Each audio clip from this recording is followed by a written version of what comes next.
திருவண்ணாமலை மாவட்டம் ஆரணி நாடாளுமன்ற அதிமுக வேட்பாளர் அறிமுக கூட்டத்தில் மதுபான விற்பனை அமோகமாக அரங்கேறியது. மதுபானங்களை விற்பனை செய்த பெண்ணுக்கு பணம் தராத அதிமுகவினரிடம் போலீசார் சமரச பேச்சுவார்த்தை நடத்தி பணத்தை வாங்கி கொடுத்தனர். ஆரணியில் அத்தொகுதிக்கான வேட்பாளர் ஏழுமலையின் அறிமுக கூட்டம் தகவல் தொழில்நுட்பத்துறை அமைச்சர் முக்கூர் சுப்பிரமணியன் தலைமையில் தனியார் மண்டபத்தில் நடந்தது.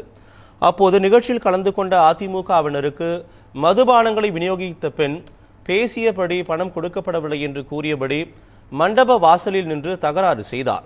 அப்பகுதியில் பாதுகாப்பு பணியில் ஈடுபட்டிருந்த போலீசார் அதிமுகவினரை சமரசம் செய்து உரிய பணத்தை மதுபானங்களை விற்பனை செய்த பெண்ணுக்கு வாங்கி கொடுத்தனர்.